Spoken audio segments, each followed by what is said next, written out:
Hello everybody, welcome to episode 22 of Captain in My Shed. I'm Captain Mikey. New tool day for me today, so it's an unboxing video. Not for everyone, I know. Friends of mine are like, they put themselves to sleep with my unboxing videos. But if you're keen on this particular tool, keep watching. It's not a full-on review. I can't review something until I've used it for a good few months at least. There will be a review coming up on the DeWalt table saw and a couple of other unboxing videos as well. Let's start with this one though. Boom! The Bosch GKT55GCE professional plunge saw. It's the cabled version.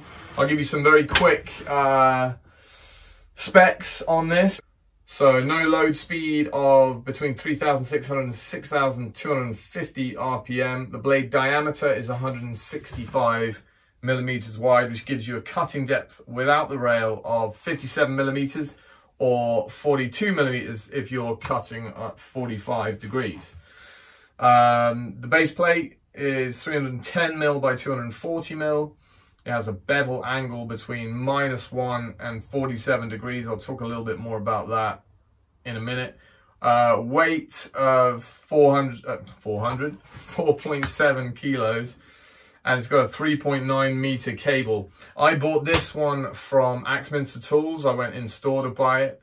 Online at the moment, the 230 volt version is out of stock. They do have a 110 volt version that's in stock at the moment. And in my branch anyway, they did have them in stock at £476.98 for the saw. Two rail sections and the rail connector with that snazzy bag. So I'll open that again in a minute. Here we go. Let's open her up. I can't for the life of me remember what they call these boxes, but they have a particular name, and this one's nice. It's stackable, it stacks well with. I probably don't need to show you how these stack, but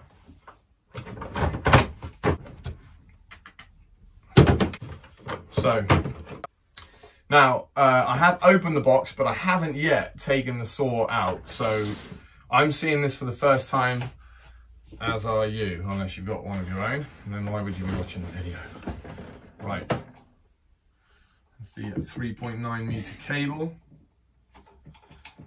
Just check it over, make sure everything is good in one piece.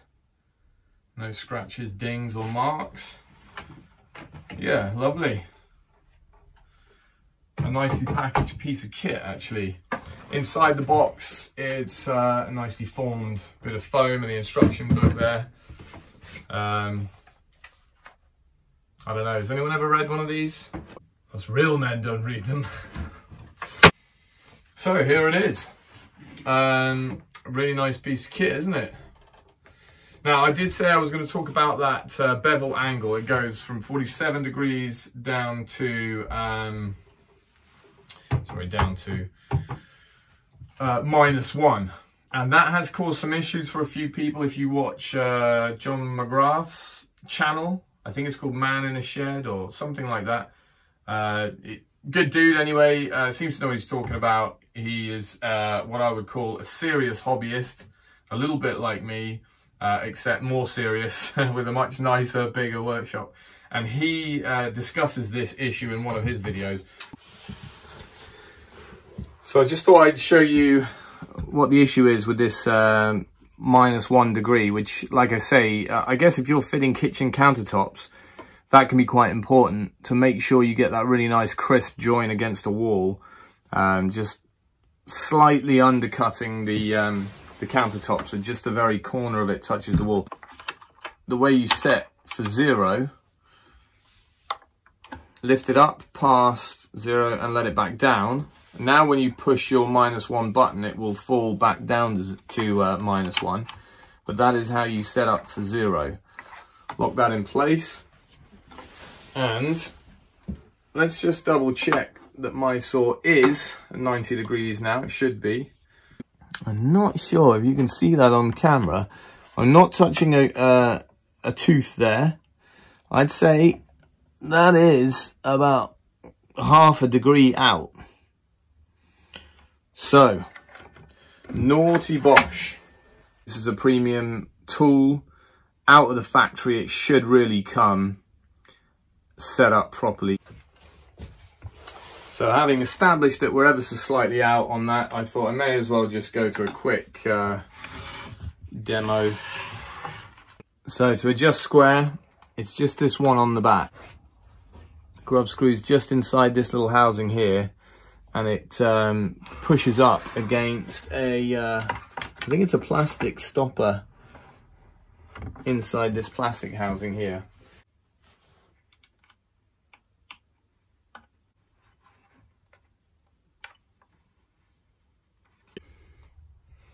Okay, we're pretty much there, I think. Let's have a look. Nice and flat on the bed. That's perfect. There's not a chink of light through there. So we got it checked, we got it done, and it's nice and true now. A little bit disappointing from Bosch, but mistakes do happen, and that's why we check. I would check all your tools in a similar way if you can. And then when you make your first cut, check again. Just keep checking.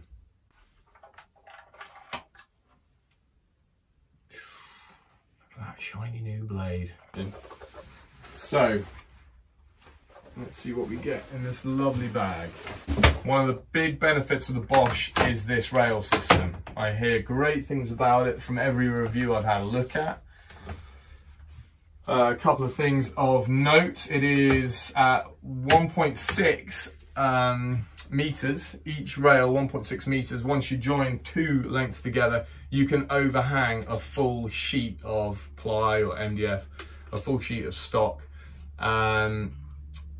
which is good. Rather than having to start in the sheet and plunge down, you can start off the sheet and cut along. So it's one of the longest, if not the longest, rail or track rather amongst its competitors.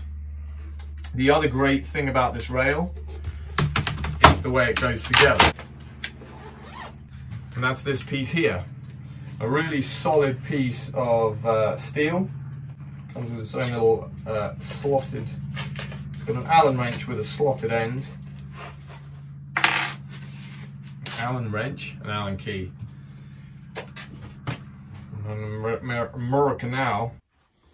Okay, well I just thought I'd show you the joining of the two track halves. I've never done this before, so if it all goes wrong, my apologies, but these push off nice and easy. That came off a treat. Great. Now it shows you which way round to put it in this little diagram here, so the cam's facing this way. I'm not sure that makes a big difference because it should bear down on either side, but I'll follow what the diagram says now. There we go. Slide it into the marked halfway point.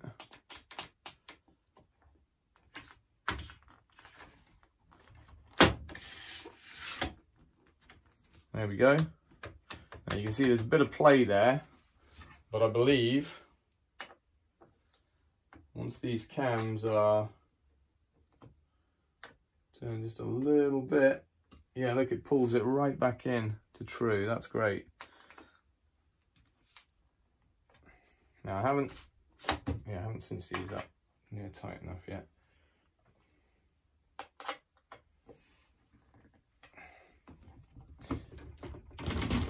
Yeah, that's rock solid, absolutely rock solid. Nice and square and straight. There's not even the tiniest little,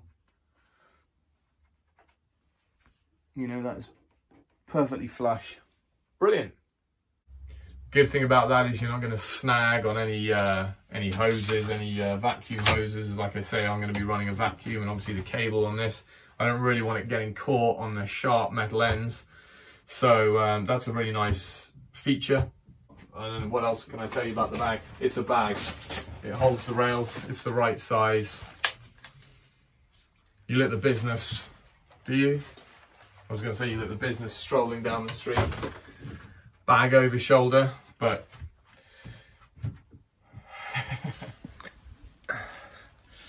Right, I've got a few units to make in the workshop just to tidy things up a little bit in my wood storage area.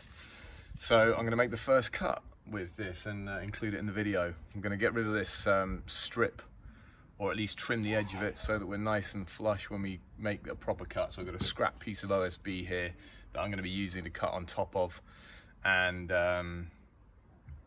let's go.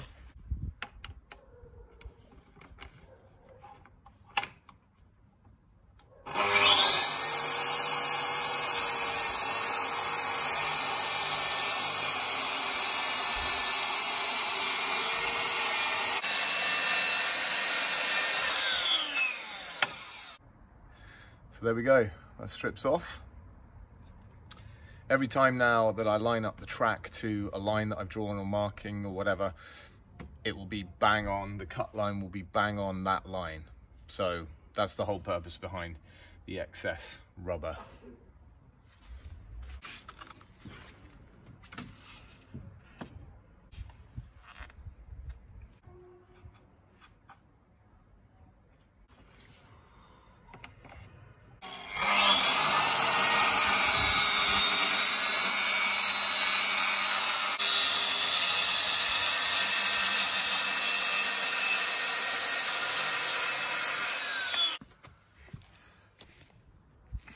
Right, first cut done, and I got to say, it's going to be difficult to tell. This is not premium grade plywood, I'm just making some workshop furniture, but it's actually smooth to the touch. It's a brand new blade, obviously. There is not a single bit of tear out. Now obviously you're not going to expect that because we're not cross-cutting here, but there's no feathery edge or anything. That is a super clean cut. So yeah, you probably or possibly can't see that. Maybe you can. It's bang on. I need to neaten up this edge anyway, so I'll do a rip cut next, see what the results are.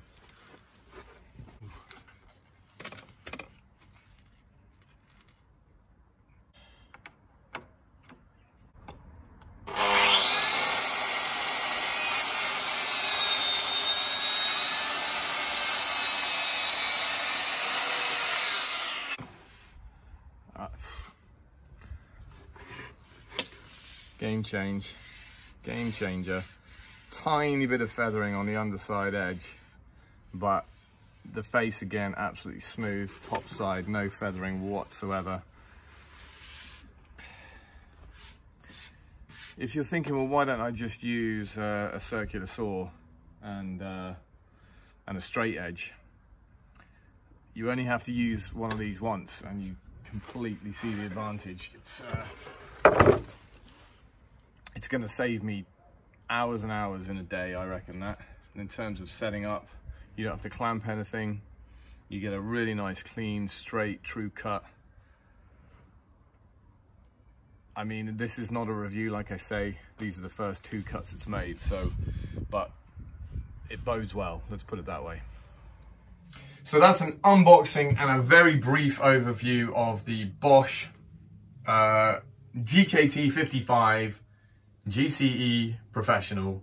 The reason I bought this now is that I have picked up my biggest job to date, and I'll be fitting out a shop, and a lot of what they want on display is exposed plywood edges. There's a couple of desks to do, some displays to make, and yeah, exposed plywood edges is the call of the day. Obviously I don't want to spend hours sanding down those edges and getting them nice and smooth, ready for paint, or ready for finish rather. This is going to save me an awful lot of time, as well as being able to rip down material nice and quickly without taking my table saw to the job. It's going to be, I hope, an absolute game changer for this job. Worth it for this job alone, I would say. But for now, see ya.